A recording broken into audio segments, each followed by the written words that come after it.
नमस्कार मित्रों। जब एक बच्चा स्कूल के अंदर एडमिशन लेता है, स्कूल में प्रवेश लेता है, तो उसे स्कूल के शैक्षणिक ज्ञान के साथ साथ देश के बारे में भी कुछ ऐसी चीज़ें मालूम होना चाहिए जो कि एक भारतीय नागरिक होने के नाते उसके संज्ञान में होनी चाहिए। हर स्टूडेंट जब स्कूल में एडमिशन लेता है, जब उसके पालक उस बच्चे को स्कूल में एडमिशन कराते हैं, तो एक निश्चित समय या एक निश्चित कक्षा के बाद उसको अपने देश के बारे में, देश के संवैधानिक पदों के बारे में, उन संवैधानिक पदों पर कौन कौन से गणमान्य गण आसीन हैं, इसके बारे में सामान्य जानकारियां होनी चाहिए। ये सभी जानकारियां छात्रों को प्राप्त हो, छात्र इन जानकारियों को याद रख सके, इसके लिए यह आवश्यक है कि जब स्टूडेंट की स्कूल में फेयर कॉपियां बनवाई जाती है अलग अलग विषय की, तो उसमें प्रारंभ के कुछ पन्नों पर इन महत्वपूर्ण जानकारियों का समावेश हो, ताकि जब एक स्टूडेंट अपनी पाठ्य पुस्तकों में से अध्ययन करे, जब अपनी कॉपी में से लेखन, अध्ययन आदि कार्य करे, तो उसके साथ साथ उन्हें संवैधानिक पद और उन पर आसीन गणमान्य गणों के बारे में भी जानकारी प्राप्त हो सके।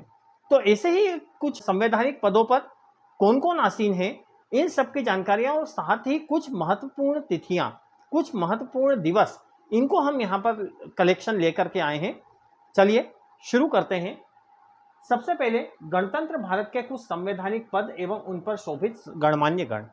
हमारा भारत एक गणतांत्रिक देश है और इस गणतांत्रिक देश में संवैधानिक व्यवस्था के अनुसार जनता स्वयं अपनी सरकार का चुनाव करती है। तो हमारे देश में संवैधानिक रूप से चुनी हुई सरकार और उसके ऊपर जो संवैधानिक पद होते हैं, जैसे महामहिम राष्ट्रपति, उपराष्ट्रपति महोदय, प्रधानमंत्री और उनका मंत्रिमंडल, भारत के संवैधानिक पदों में से कुछ महत्वपूर्ण पदों के बारे में यहाँ पर हम चर्चा करेंगे। सबसे पहला हमारा भारत का सर्वोच्च पद है, जिन्हें भारत का प्रथम नागरिक भी कहा जाता है। जो हमारे संवैधानिक व्यवस्था के अनुसार देश के प्रथम नागरिक हैं, उनका नाम है श्री रामनाथ कोविंद। वर्तमान में हमारे जो राष्ट्रपति महोदय हैं वो हैं श्री रामनाथ कोविंद जी। उसके बाद उपराष्ट्रपति महोदय की बात कर लें तो उपराष्ट्रपति महोदय श्री एम वेंकैया नायडू जी। इसके पश्चात हमारे देश के प्रधानमंत्री श्री नरेंद्र दामोदर दास मोदी जी।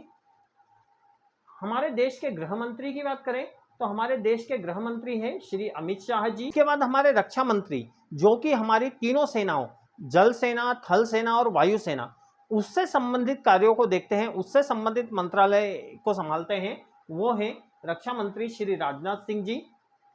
इसके पश्चात वित्त मंत्री।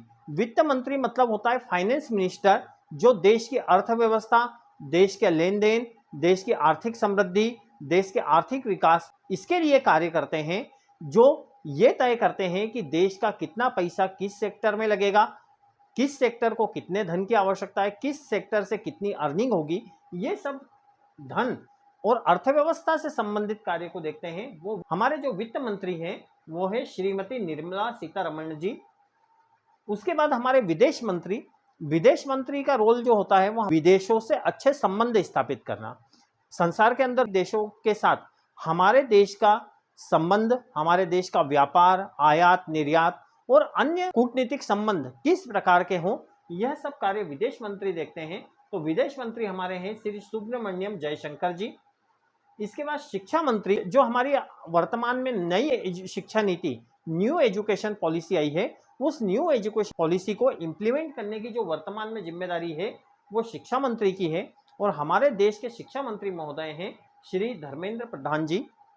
इसके पश्चात हमें कुछ ऐसे महत्वपूर्ण दिवसों के बारे में जान लेना चाहिए जिनका ज्ञान होना, जिनको मनाना हमारे सभी भारतीय नागरिकों के लिए बेहद आवश्यक है और उन्हें हमें हर्षोल्लास से मनाना चाहिए। तो हम सबसे पहले देखते हैं हमारा स्वतंत्रता दिवस। तो जैसा कि हम बचपन से अलग अलग पुस्तकों में पढ़ चुके हैं, विद्यालय में स्टूडेंट्स भी इस चीज़ को पढ़ते हैं, हम कई कहानियों के माध्यम से, कई कविताओं के माध्यम से ये पढ़ते हैं कि हमारे देश ने लंबी पराधीनता के बाद 15 अगस्त 1947 को आज़ादी पाई थी। तो हमारे देश का जो स्वतंत्रता प्राप्ति का दिवस है या आज़ादी का दिवस है वो है 15 अगस्त 1947। और इसी उपलक्ष्य में हम स्वतंत्रता दिवस मनाते हैं। तो हमारा स्वतंत्रता दिवस प्रतिवर्ष 15 अगस्त को हर्षोल्लास से मनाया जाता है। यह हर जगह मनाया जाता है, हर पंचायत स्तर पर मनाया जाता है, हर शासकीय भवन पर तिरंगा लहराकर मनाया जाता है और साथ ही साथ हर विद्यालय में भी मनाया जाता है।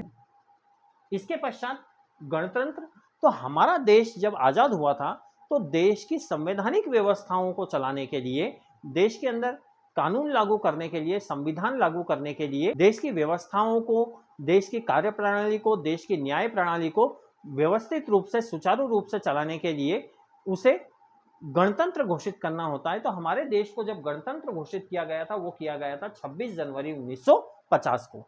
26 जनवरी 1950 को हमारे देश को गणतंत्र घोषित किया गया था, इसलिए गणतंत्र दिवस प्रतिवर्ष 26 जनवरी को हर्षोल्लास से मनाया जाता है। तो इस तरह से हम अपना गणतंत्र दिवस 26 जनवरी को मनाते हैं। इसके पश्चात हम देखें राष्ट्रीय मतदाता दिवस। ये एक बहुत ही महत्वपूर्ण दिवस है, बहुत ही महत्वपूर्ण कार्यक्रम, उत्सव इस दिन मनाया जाता है अलग अलग मतदान केंद्रों पर।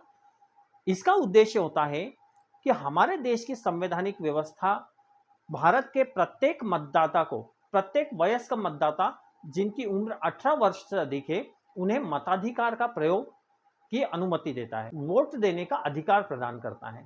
तो सभी मतदाता अपने वोटिंग पावर का, अपने मतदान का सही प्रयोग करें, सभी चुनावों में अपना मतदान करें और अपने स्वयं के द्वारा अपनी सरकार का चुनाव करें। इसके लिए मतदान को प्रोत्साहित करने के लिए सभी मतदाता 100% मतदान करें, सभी चुनावों में मतदान करें और अपने मताधिकार का प्रयोग करके एक बेहतर और एक अच्छी सरकार का चुनाव करें।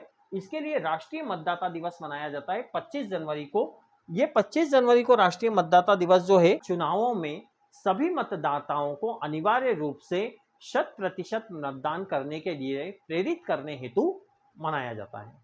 इसके पश्चात हम देखें, अभी कुछ वर्षों से ये शुरू हुआ है अंतर्राष्ट्रीय योग दिवस। योगों को प्रोत्साहित करने के लिए भारत के प्रस्ताव पर 21 जून को अंतर्राष्ट्रीय योग दिवस घोषित किया गया है और 21 जून को संपूर्ण विश्व में संपूर्ण मानव जाति के उत्तम स्वास्थ्य एवं निरोगी रहने के लिए इसे मनाया जाता है, ताकि भारत का जो योग दर्शन है उसके माध्यम से संपूर्ण मानव जाति, चाहे वो विश्व के किसी भी कोने में रहती हो, किसी भी देश में रहती हो, किसी भी समुदाय से बिलोंग करती हो, वे सभी योग के माध्यम से स्वस्थ और निरोगी रह सकें। इसके लिए 21 जून को अंतर्राष्ट्रीय योग दिवस मनाया जाता है।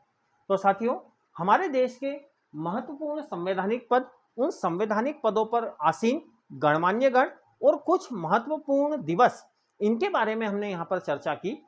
मैं समझता हूँ कि ये सभी चीज़ें प्रत्येक छात्र अपनी फेयर कॉपियों के प्रथम कुछ पन्नों पर नोट करेंगे, जिससे कि उन्हें हमारे देश के संवैधानिक पद और हमारे देश के महत्वपूर्ण दिवसों के बारे में ज्ञान हो सके, उन्हें ये सब चीज़ें ठीक प्रकार से ज्ञात हो सके और वे सभी छात्र इसके माध्यम से अपना जनरल नॉलेज और अपना सामान्य ज्ञान बढ़ा सके। निश्चित रूप से एक भारतीय होने के नाते हर छात्र को और हर व्यक्ति को ये चीज़ें ध्यान होनी चाहिए। जब आपकी कॉपी में ये चीज़ें नोट होगी, कॉपी के प्रथम पृष्ठों पर ये चीज़ें नोट होगी, तो आप बार बार उसे पढ़ेंगे, ये चीज़ें आपको ध्यान रहेगी और ये चीज़ें आपको जीवन भर एक भारतीय होने का गौरव प्रदान करें। तो हमें आशा है कि आपको ये वीडियो अच्छा लगा होगा। यदि वीडियो अच्छा लगा हो तो वीडियो को लाइक, शेयर और कमेंट करें और यदि आप चैनल पर नए हैं तो चैनल को सब्सक्राइब करें। जय हिंद, जय भारत। हंसते रहिए, मुस्कुराते रहिए। यदि आप चाहें तो इसका स्क्रीनशॉट ले सकते हैं।